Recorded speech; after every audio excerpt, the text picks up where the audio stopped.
हर हर महादेव, जय श्री राम, राधे राधे। संस्कृति YouTube channel पर आपका हार्दिक स्वागत है। अगर आपको हमारी वीडियोस अच्छी लगती हैं तो हमारे चैनल को सब्सक्राइब करना ना भूलें और हमारी यूट्यूब फैमिली का हिस्सा ज़रूर बनें।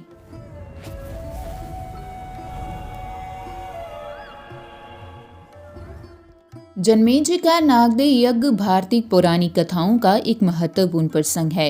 यह कथा महाभारत के बाद के काल की है। कलयुग ने द्वापर को अपने चंगुल में लेना शुरू कर दिया था। तभी तीनों लोकों के सर्पों और नागों पर एक महान संकट आ गया था। वासुकी, तक्षक, यहाँ तक कि शेषनाग सहित एक भी सर्प या नाग ना बचता यदि आस्तिक मुनि ने जन्मेजय के यज्ञ को अपने तपोबल से ना रोक दिया होता। आइए जानते हैं इसके बारे में विस्तार से कि आखिर जन्मेजय के नागदेह यज्ञ की पूरी कथा क्या है। राजा प्रशिक्षित अर्जुन के पुत्र अभिमन्यु और उत्तरा के पुत्र थे। महाभारत युद्ध के बाद और पांचों पांडवों के शासन के बाद प्रशिक्षित हस्तिनापुर के राजा बने। एक दिन राजा शिकार के लिए जंगल गए, जहां उन्हें बहुत तेज प्यास लगी। वे उसी जंगल में शमीक ऋषि के आश्रम में गए, जो उस समय ध्यान में लीन थे। राजा ने पानी के लिए आवाज लगाई। राजा के मुकुट में कलयुग के बैठे होने की वजह से राजा प्रशिक्षित को लगा कि ऋषि ध्यान में होने का नाटक कर उनका अपमान कर रहे हैं। वे क्रोधित हो गए और ऋषि शमी के गले में मरा हुआ सांप डाल दिया। उसी समय नदी से स्नान कर लौट रहे ऋषि शमी के पुत्र रिंगी ऋषि ने जब पिता के गले में मरा सांप देखा तो वे क्षुब्ध हो उठे।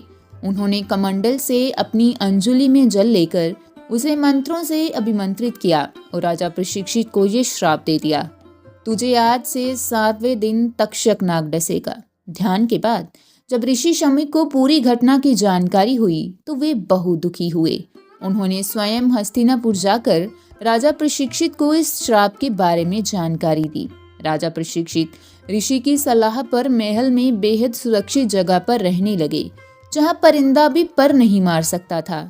लेकिन कहते हैं कि ऋषि रिंगी का श्राप टल नहीं सका।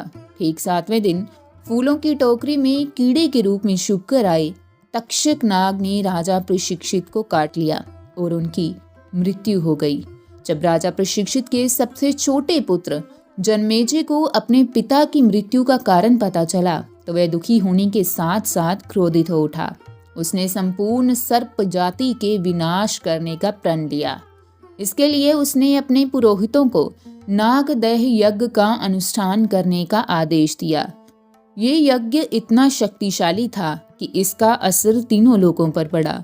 इस यज्ञ के प्रभाव से धरती के सभी सर्प और नाग एक के बाद एक हवन कुंड में आकर गिरने लगे और भस्म होने लगे। यज्ञ की अग्नि स्वर्ग तक जा पहुंची, क्योंकि तक्षक नाग भयभीत होकर स्वर्ग लोक पहुंच गए थे।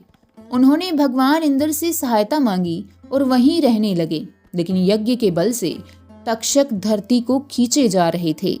तब तक्षक नाग इंद्र के सिंहासन से लिपट गए, जिससे इंद्र सिंहासन सहित पृथ्वी की ओर गिरने लगे।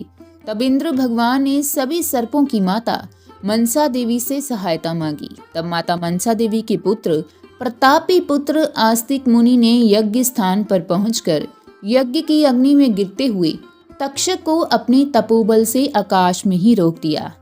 आस्तिक मुनि ने नागों को बचाने से पूर्व उनसे एक वचन लिया कि जिस स्थान पर नाग उनका नाम लिखा देखेंगे उस स्थान में वे प्रवेश नहीं करेंगे और उस स्थान से 100 कोस दूर रहेंगे।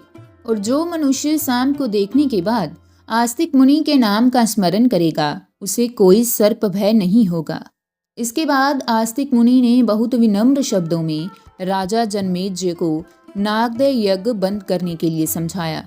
उन्होंने जन्मेजय को कहा, हे राजन, सभी सर्पों और नागों को नष्ट करना पाप है और इससे संसार में असंतुलन पैदा होगा। स्वयं पृथ्वी इससे नष्ट हो जाएगी। आस्तिक मुनि की कोमल और विनम्र वाणी और उनके तपोबल से राजा बहुत प्रभावित हुए और वे यज्ञ रोक देने पर सहमत हो गए। इस प्रकार आस्तिक मुनि के कहने पर जन्मेजय ने सर्पेष्टि यज्ञ बंद कर दिया। इस प्रकार तक्षक सहित सर्पों और नागों की जान बची और सर्प जाति पूरी तरह से नष्ट होने से बच गई।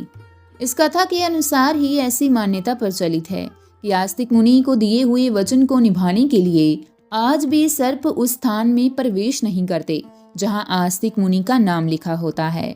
इस मान्यता के कारण ही अधिकांश लोग सर्प से सुरक्षा के लिए अपने घर की बाहरी दीवार पर लिखते हैं, आस्तिक मुनि की दुहाई।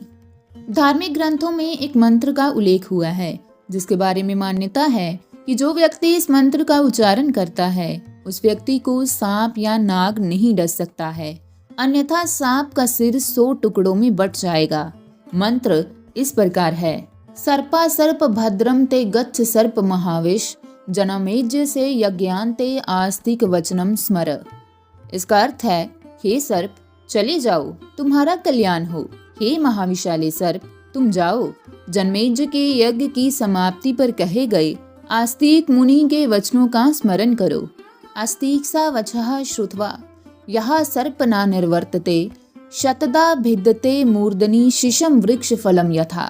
अर्थात जो सर्प आस्तिक के वचनों को सुनकर भी वापस नहीं लौटता उसका मस्तक 100 टुकड़ों में टूट जाता है, जैसे शीशपा यानी शीशम वृक्ष का फल टूट जाता है। तो दोस्तों आज की हमारी कथा यहीं समाप्त होती है। मिलते हैं अगले वीडियो में, तब तक के लिए धन्यवाद।